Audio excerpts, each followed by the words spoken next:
Hello besties! Welcome back to my channel. If you're new here, my name is Laura and I'm a illustrator and a mixed media artist. And recently, if you've noticed, I rebranded. So my previous name online used to be Shroomy, and it was just something that I didn't resonate with anymore, and it didn't feel like me.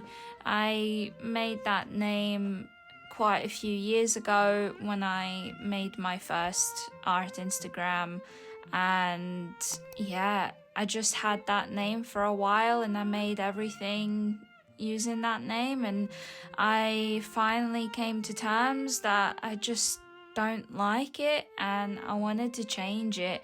I had been wanting to change it for quite a few years, but I didn't actually come around to doing it until very recently. I finally got the courage and I just went ahead and changed it, and the support has been extremely overwhelming and I'm very, very grateful. I'm also so grateful for all the support on YouTube and all the subbies. It's been so wonderful to see this channel grow, and yeah, thank you so much for 1.5 thousand subbies on here. It's a dream, honestly. I can't thank you guys enough.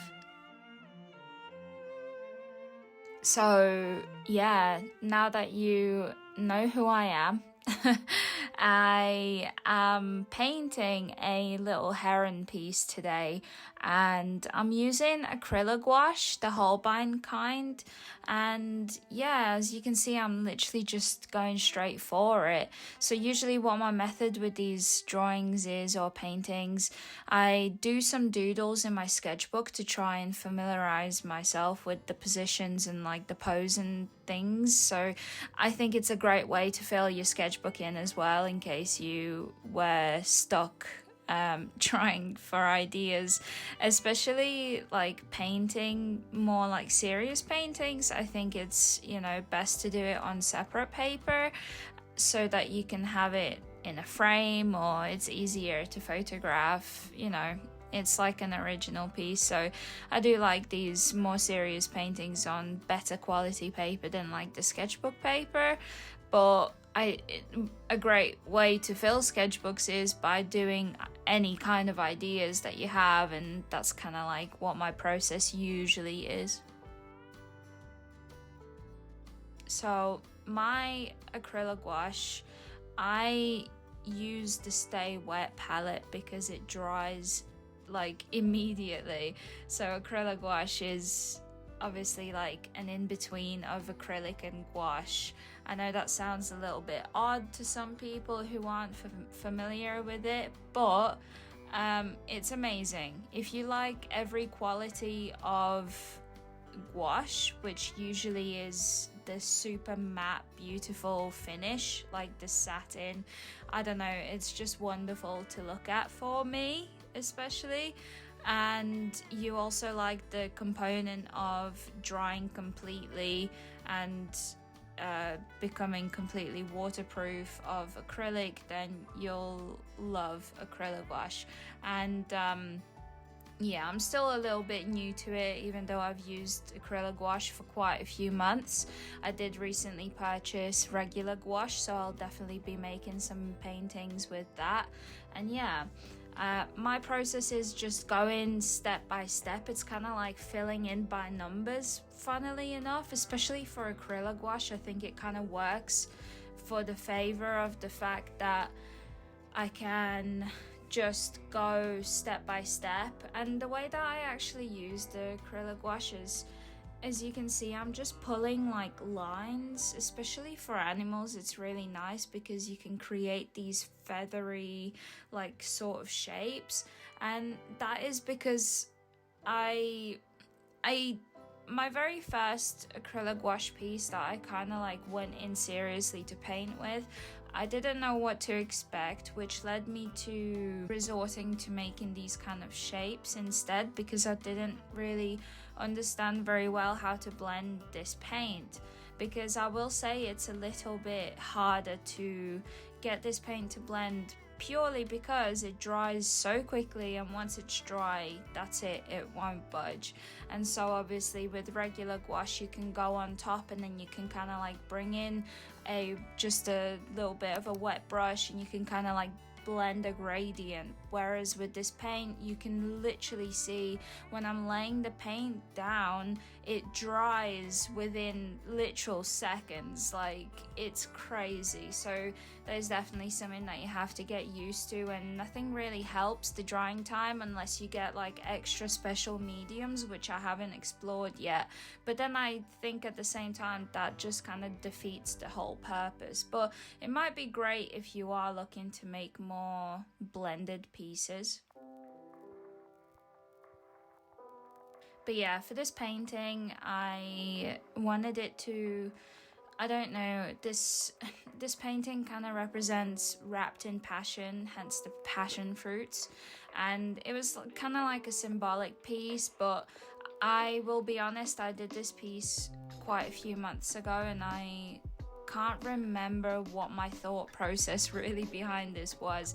It's kind of interesting because when I get into a headspace and I get to painting, I just paint whatever I have on my mind, or like I have these kind of like deeper thoughts, or mostly dreams. I see a lot of things in my dreams which lead me to paint things. I know it's kind of like interesting, but I've never really like explored it completely of why I do that or why I get these dreams. Obviously you can't pick and choose dreams, so yeah, it's just interesting. I sometimes just get visions of things that I should paint, like influenced by other artists or scrolling on Pinterest. I do love scrolling on Pinterest. I do, however, hate all of the AI images that appear on there, which I click on the little button and say I'm not interested so that they stop showing me it, and it actually did help.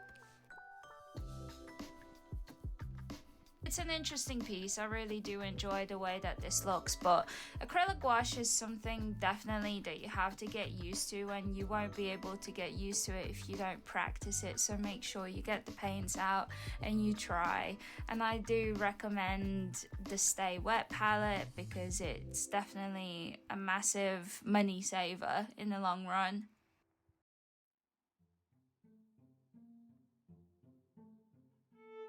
As for the consistency of the paint itself, I try and keep it quite buttery, and I do like to use it a little bit more watery sometimes, but for this whole piece you can see it's quite thick. I did, sometimes when I'm pulling strokes it's kind of dry, which then you can adjust the consistency a little bit. What's great about the Stay Wet palette is that the paint literally doesn't like dry out, and because you have this layer of the water and then you have like the parchmenty paper thing on top of it, which you put the paint on, when you close the lid, the condensation makes the paint even wetter. So when you do that, after a while when you remove the lid, the paint is more wet than it was in the tube, and that is like the perfect consistency that I find. You can't really, well, you can make it by just mixing in a bit more water into it, but yeah, that's the way that I usually paint with acrylic gouache.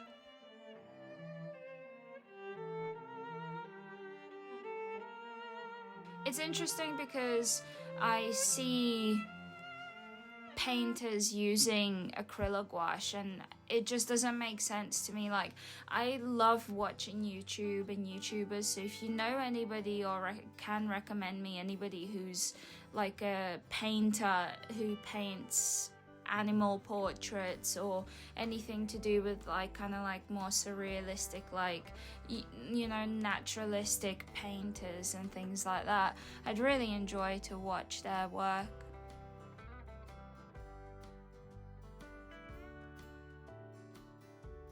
Other than that, I don't really have any more to say. I hope you enjoyed this video. It's an extremely short video, but I do hope you enjoy it. Let me know what you think. And yeah, I hope the name change hasn't been too confusing for anybody. And yeah, I'm gonna leave you guys here, and I'm very grateful, and thank you so much for being here. Thank you for watching, and hopefully I'll see you in the next one. Bye guys.